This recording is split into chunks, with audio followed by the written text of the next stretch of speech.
Well, President Volodymyr Zelensky has suggested Jerusalem as the possible site of negotiations between Ukraine and Russia, as we've just been discussing today. In the so-called City of Peace, dozens of Christian, Jewish and Muslim religious leaders gathered appropriately at the Jerusalem Moscow Square to call for an end to the fighting in Ukraine. Our correspondent Pierre Kloschendler was there and filed this report.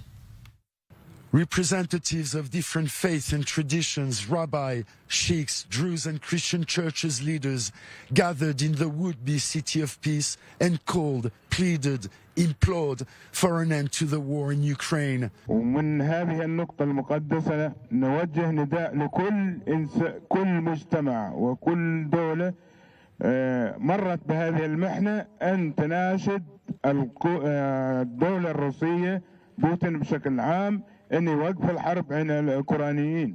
From this holy point, meaning Jerusalem, I call upon all the nations who encountered wars and also all the leaders of the nations to press that peace could be accomplished. We issue from here a wake-up call to the leaders of the world.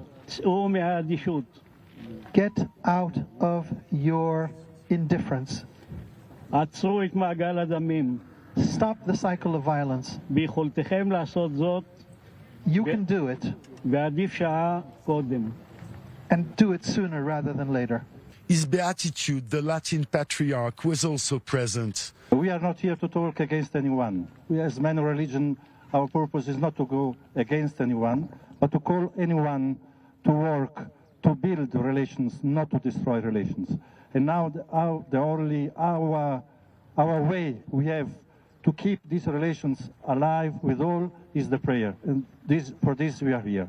Yes, but this appeasement does not seem to bear fruit and gives an impression of helplessness. A helplessness similar somehow to that of world leaders to stop the war, and even of the military leaders involved in the war in Ukraine to bring about a decisive victory. We represent traditions and we have a responsibility to show solidarity. Let us, for example, take the situation with regards to religious leaders during the Shoah. One of the important criticisms was that religious leaders didn't raise their voices loud enough. Would it have changed anything? Probably not. But for those who were suffering and those who are being victimized, it would have given them a sense of moral solidarity that was being expressed in the world with them. That's what we want to do today, to express that moral solidarity with the victims. Religious leaders pasted a letter on the wall surrounding the Basilica of the Holy Trinity of the Russian Orthodox Church, headed from Moscow by Patriarch Kirill.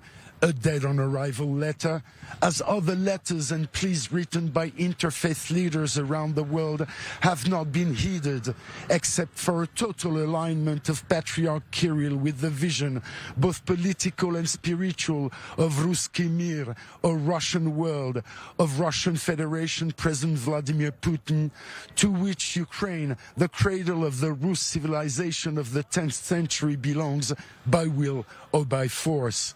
Religious leaders waved the banner of peace, hoped for the victory of good against evil, invoked the need of a miracle and the fear of the day of the final judgment. I'm not sure whether any of us and all the different Christians together with the Muslims and the Druze who are here, whether we will have an impact or not.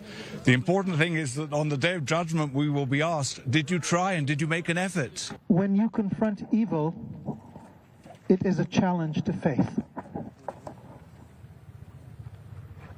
The biggest reason that people in the world stop believing is because they cannot make sense of evil in the world. They cannot make sense of how a good God can allow bad things to happen, and they lose faith in the goodness of humanity. How can a good person act in this way? But no leader of Christian Orthodoxy, whether Russian or even Greek, was present here. Pierre Kloschendler, I-24 News, Jerusalem.